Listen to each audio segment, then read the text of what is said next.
नमस्कार। आज मैं इस एपिसोड में प्रेक्षा ध्यान के बाकी सभी अंगों के विषय में बात करूंगी। ध्यान में इन सभी अंगों का विशेष महत्व है। प्रेक्षा ध्यान का 7वां अंग है वर्तमान क्षण प्रेक्षा।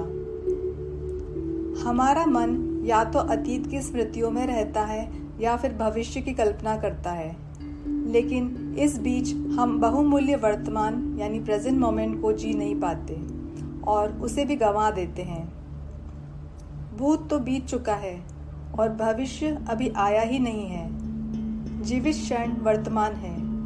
जो वर्तमान क्षण का अनुभव करता है वह सहज ही राग द्वेष से बच जाता है।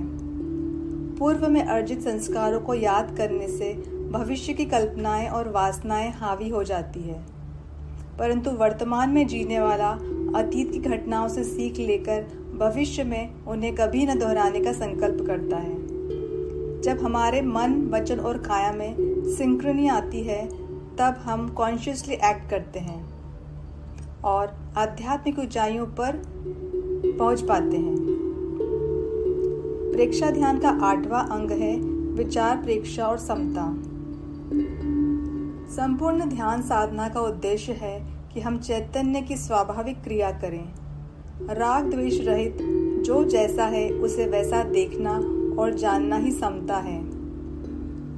अपने मन में जो भी विचार का प्रवाह चल रहा है उसे रोके नहीं, केवल देखें। जब केवल देखते हैं तब धीरे धीरे उनका प्रवाह रुक जाता है।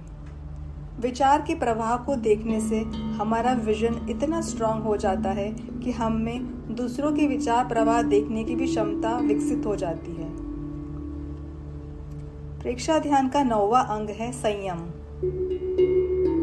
सेल्फ डिसिप्लिन और कंट्रोल से हम अपनी शक्तियों को जगा सकते हैं। इंद्रियों और मन पर नियंत्रण करने से हमारा विल पावर बढ़ता है, वरना ये हम पर हावी होने लगते हैं। जब हम जागरूक रहते हैं तब हमारे भीतर विजातीय पदार्थों का प्रवेश नहीं होता। अतः पूरी एकाग्रता के साथ अपने लक्ष्य को देखने से मन, वचन और काया का संयम हो जाता है। प्रेक्षा ध्यान का 10वां अंग है भावना। मनुष्य जिसके लिए भावना करता है, जिस अभ्यास को बार बार दोहराता है, उसी रूप में उसका संस्कार निर्मित हो जाता है। यह आत्मसम्मोहन यानी सेल्फ हिप्नोटिज्म की प्रक्रिया है। आत्मा की भावना करने वाला आत्म ध्यान में लीन हो आत्मा में स्थित हो जाता है। ध्यान में लीन होने की योग्यता के लिए 4 भावनाओं का अभ्यास आवश्यक है। पहला, ज्ञान भावना, अर्थात राग द्वेष रहित होकर तटस्थ भाव से जानना। दूसरा है दर्शन भावना, अर्थात राग द्वेष रहित होकर तटस्थ भाव से देखना।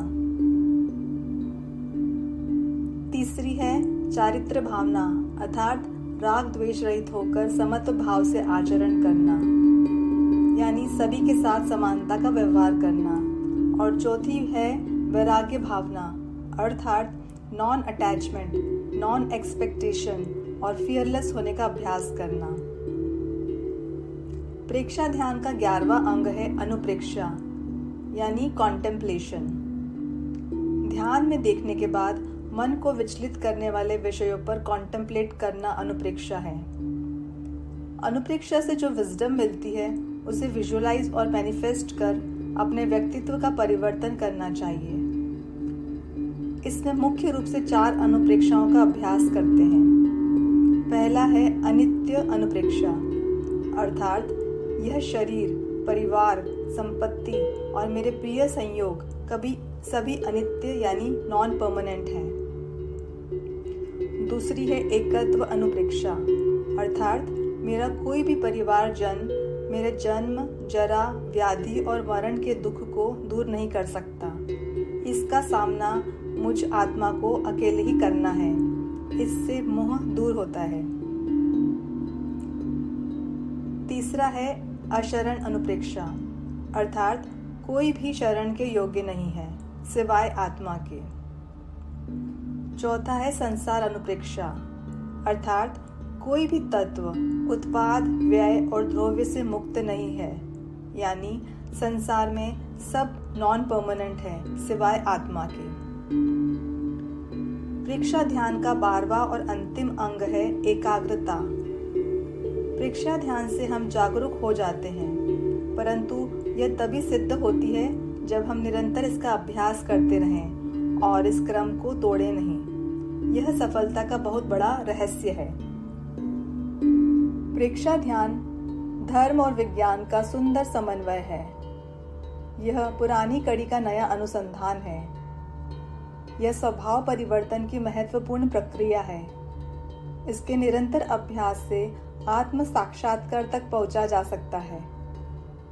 हजारों प्रयत्न करने पर भी जो गुत्थियां नहीं सुलझती, वे गुत्थियां प्रेक्षा ध्यान से सुलझ सकती है। मैंने ये 7 एपिसोड्स की सीरीज अपने और आपके जीवन में जो भी द्वंद्व है, जो हमारे मन को डिस्टर्ब करता है, हमें कमजोर बनाता है, उनको समाप्त कर स्वास्थ्य, शांति और परम आनंद का अनुभव करने के लिए बनाई है।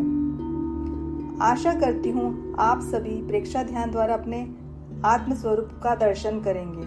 धन्यवाद।